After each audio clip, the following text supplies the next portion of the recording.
Welcome back to Toasty Gaming, where we serve up gaming critiques with a side of biting honesty. Today I'm venting my frustrations about Avowed, a game that should let you be the Emperor's personal envoy, essentially the top brass of a mighty empire, yet promptly turns you into a hapless vagabond with no power, no resources, and a worthless piece of parchment that supposedly grants you total authority. Spoiler, it doesn't. If you haven't played Avowed, imagine being told you're the single most important figure in the entire region. You hold the Emperor's personal letter, which basically makes your word the Emperor's word. You're on a mission to save your entire empire by making sure a region called the Living Lands can be safely colonized, curing a deadly plague. Sounds epic, right?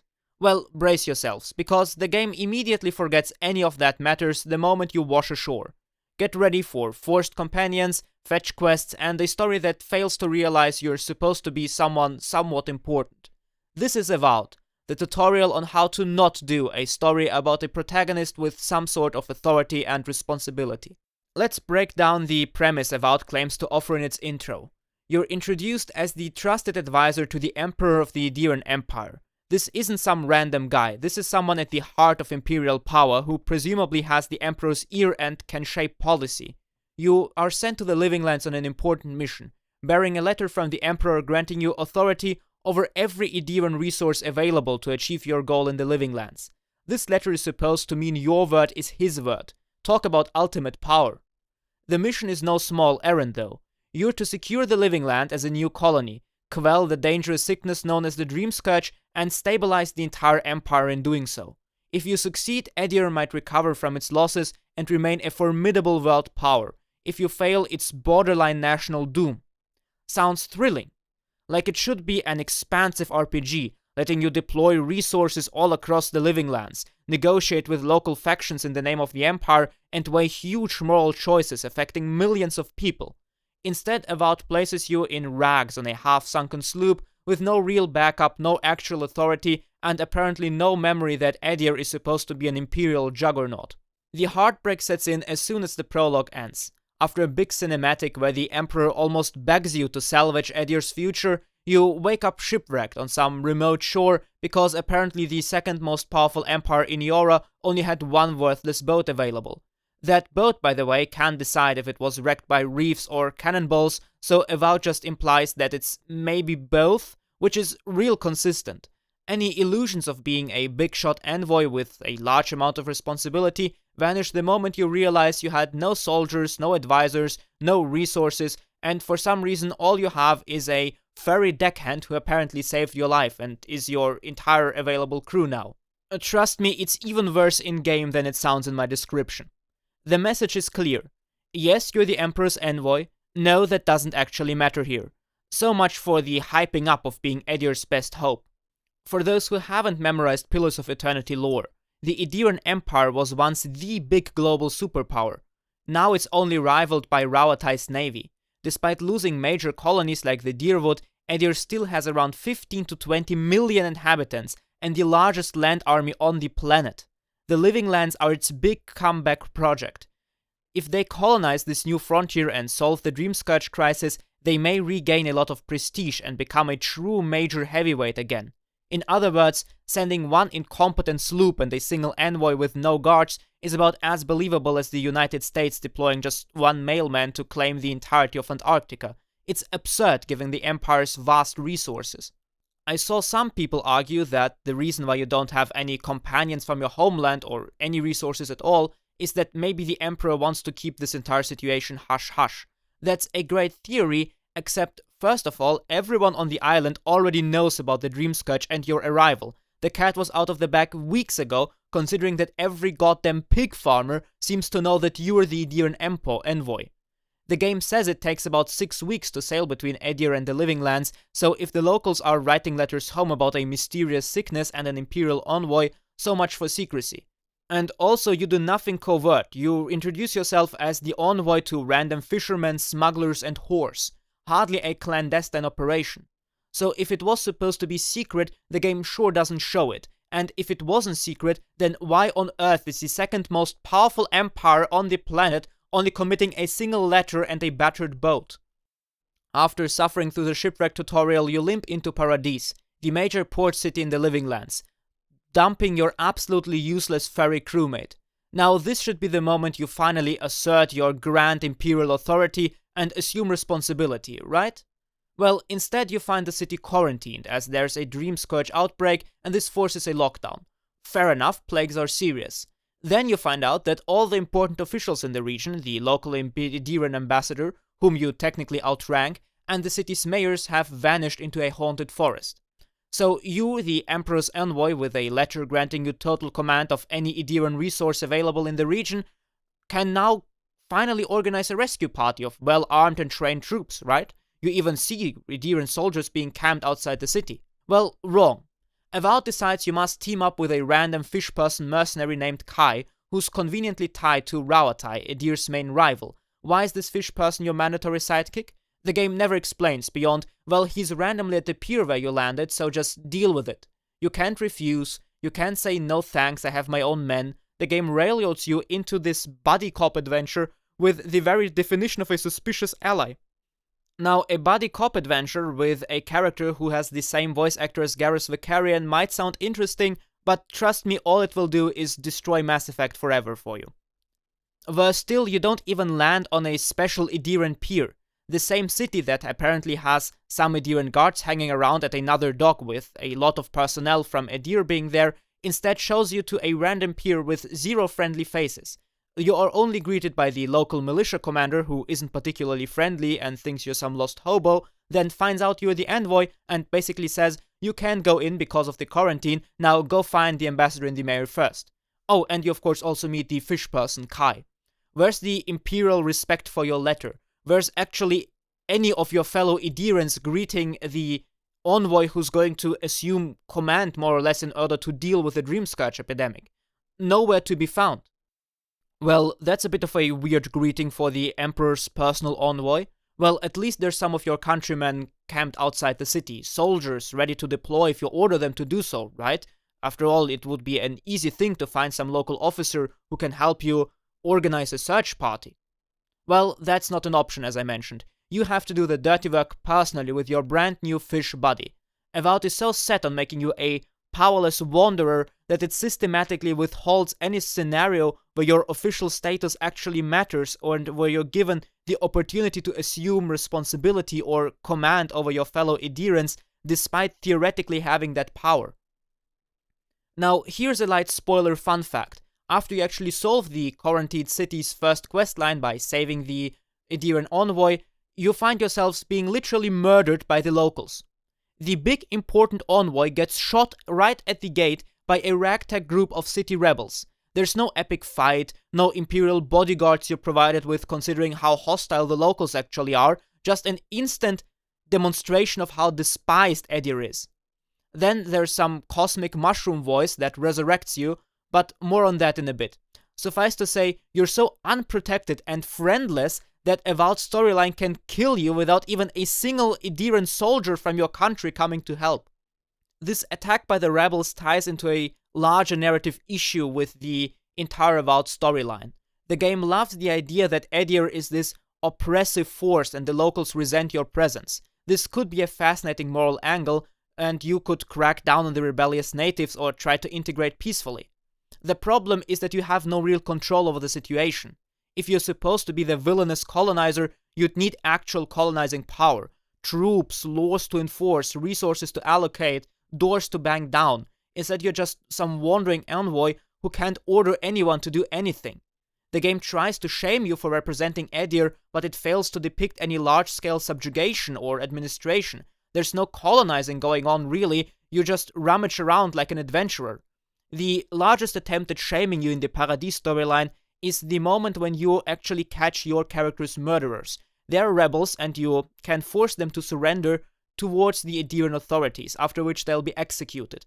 And the game actually goes after you for that. The random fish person, Kai, is actually angry and going after you for having murderers hanged for being murderers and not letting them go. That's such a stupid thought, especially it's so unrelated to your position as Aedyran envoy that I almost laughed when I heard that I had one of my companions who's a local go after my envoy for having his own murderer hanged for his crimes. Especially considering that there's no role-playing angle where you, as a high-ranking Aedyran official, literally one of the top 0.1% of the Aedyran Empire, would have any issue with colonial law being enforced. Why would you? You're probably one of the people responsible for creating the colonial law. What's even worse about this situation is that it doesn't show the breadth of Aedyr's multiple factions and paladin orders. For instance, you get to see the Steel Garrote, who are a lawful evil paladin order dedicated to the God Queen Boudica.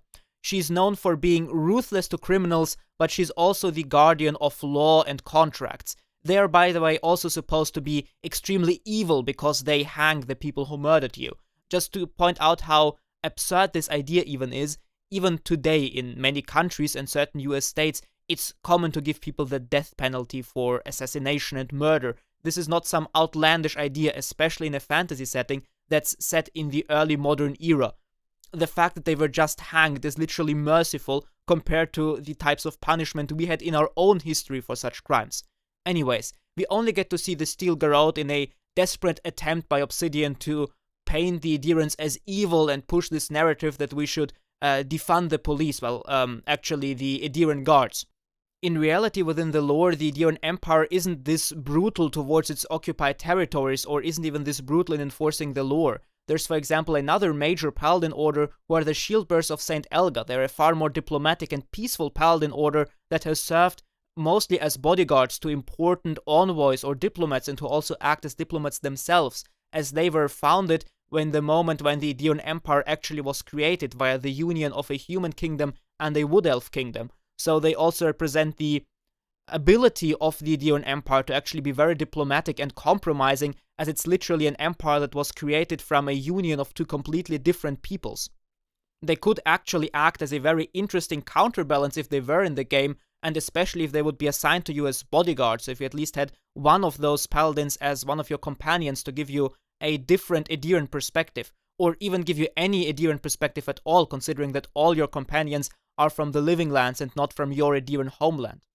In the end, you'd expect some more depth in any story about evil colonizers, with some eternal debates, with some Aedyran forces who want to impose an even harsher rule and others advocating leniency, and as the Emperor's envoy, you should be the one who's deciding which approach is going to be taken. You should have the authority to decide what path the Aedyran Empire is going to take in dealing with local uprisings, but you can't because you don't have any Aedyrans who listen to your word, and you also don't have any Aedyran companions who could give you Aedyran perspectives on the situation. You only have some local misfits from the Living Lands who either hate your empire outright or don't care about it. It's baffling. In theory, there's also supposed to be another story which is layered on top of all of this. You're not just the Imperial Envoy, you're also a Godlike, someone born with a divine spark linked to a mysterious deity. The big twist is that nobody knows which god you're connected to. Then you find yourself hearing voices from a mushroom queen, let's call her, who revives you after the locals have murdered you. So you have an entire second storyline about your powers and your ties to the gods. But that doesn't really add anything to the entire narrative until the very end of the game. Your entire background suggests that you're treated very well in Aedyr, rising to the top of the Imperial Court. There's no internal conflict about you being a godlike. You're not shunned or outcast. On the contrary, you have a happy life back home. The game never really forces you to choose between the Empire's mission and your weird mushroom deity. Especially, it also doesn't give you a reason to care about your mushroom deity, as you've always been well accepted within the Empire and didn't have the need to flee towards your god. There's no loyalty versus personal power dilemma. It's just, oh, you have a weird voice in your head, maybe investigate that, until rather late in the game where this becomes somewhat interesting and relevant. But this is so late that most people will have already dropped out because they didn't care about the storyline for the first 30-40 hours. In the end, for most of the game, being godlike doesn't alter how you handle the Dream Scourge or how you direct your Aedyran resources. Not that you have any Aedyran resources to direct anyway. It's practically just a side note for most of the game. Even the big dramatic resurrection scene doesn't lead to a meaningful empire-based consequences. You just keep soldiering on as if you're a high-level position, and bizarre powers aren't even colliding in any way, shape, or form. It's another huge missed opportunity. Now, I've been criticizing this game a lot, so what would I have done better? Well, first of all, I would have given the game a tyranny-style intro. Obsidian already did such a great job in introducing a game world where you have a certain way to shape it with tyranny. There you accompanied the armies of the conquering overlord Kyros, and you made strategic choices in a prologue that affected how certain cities were subjugated, or how local populations would then see you in the game. Imagine if Avowed did something comparable to that, where you would be allowed to pick how your character actually rose through the ranks within the Aedyran Empire, and also would allow you to pick your approach to organizing a mission to deal with the Dream Scourge in the Living Lands, where you could pick out whether you want to gather diplomatic resources, militaristic resources, or more researchers, where you could also choose which factions you want to bring along into your mission in the Living Lands. Maybe you want to take along more Steel-Garrod personnel for a harsher approach, or maybe you want to have Shieldbearers of St. Elga as a counterbalance to the already present Order of the Steel-Garrod in the Living Lands and to be able to use a more gentle touch with the locals. Maybe you could influence even the state of the island before your arrival. Someone of your importance certainly has resources to deploy before you even make landfall. Maybe you could send some engineers and scouts to establish little outposts across the island to make your exploration later on easier. Or maybe you could send some agents to bribe local officials and make certain storylines easier, considering that some locals are in your pocket. Throughout the game, your mysterious deity powers should conflict with your position as Imperial Envoy. Maybe your magic mushrooms grant you certain insight abilities to help cure the Dream Scourge, which they actually do, but they would require you to heavily deviate from what is common in the Aedyran Empire, which they don't do in the game. Maybe they could offer some moral choices, whether you want to place your newfound divine calling above your homeland's colonization agenda, or do you just remain loyal to Aedyr despite the weird voices in your head. Such a clash would be deeper and more immersive to the story than just the limp, you're a godlike but nobody really cares or reacts until the end of the game. To give you a more practical example, let's look at the rather absurd intro and how it could be made better. If the game really wanted to shipwreck you, let's imagine this scene done right. You sail there with a small fleet, a few soldiers, a few officers, nothing gigantic, but enough to show that you're an envoy of a real powerful empire. And en route, your flotilla is suddenly ambushed by this fort that fires at you. Now imagine the rest of your flotilla is forced to retreat due to enemy fire. Now you're alone with your flagship and being shot at by a hostile fort. Now this would be a situation where you could already start making decisions as an Aedyran leader. Do you order your soldiers to abandon ship and try to get to shore? Do you order your people to return fire? And all of this could also be influenced by the decisions you made when organizing your expedition. For example, a more militaristic expedition could have a much easier time fighting back against the fort. Maybe you could even win the engagement against the fort, and then the entire intro would change with your ship actually being fine and you just moving in with some landing parties to secure the fort after winning the duel against it with the cannons. If you have a more research-oriented expedition, you might be immediately forced to abandon ship because you don't have any chance to fight back against a full fort with a bunch of bookworms. Those things could actually add depth or something more interesting. Or say you even have to abandon the ship with a more militaristic force, and then instead of being on this boring shore with a bunch of corpses and one ferry, you actually could see officers ordering soldiers ashore, trying to organize a way to save the powder from your ship, etc., etc., and there would be stuff happening, and it would all feel more epic and more large and more important, more like you're actually here in terms of representing the second most powerful empire on the planet, and not just some random hobo who just survived the shipwreck. All of this would be miles better than we gave you a ship that crashed, now deal with it. What's really disappointing is that Avowed sets you up as the Emperor's personal envoy and confidant, yet from the moment you gain control, it's as though the entire premise never existed. You're stuck scrounging for random mushrooms for some quest giver, relying on sketchy locals for help, and failing to see the Empire's might in action. The Imperial letter that grants you total authority is basically just a punchline. The game tries to fling moral guilt about being an invader at you, but never gives you the resources to actually invade or decide how you actually colonize the island, nor any reason to care about how your fellow countrymen behave. The entire subplot about the godlike powers feels disconnected from the main mission of securing the living lands in the name of the Aedyran Empire right until almost the end. I mean, they do help you with dealing with the Dream Scourge, but they never get into conflict with your position as Aedyran Envoy. And the Aedyran Empire, which is still huge and still powerful in the lore, is completely invisible when it comes to actual gameplay or narrative within the Living Lands. If you love the Pillars of Eternity setting, you'll be just as annoyed as I am at how Avowed tosses out that potential.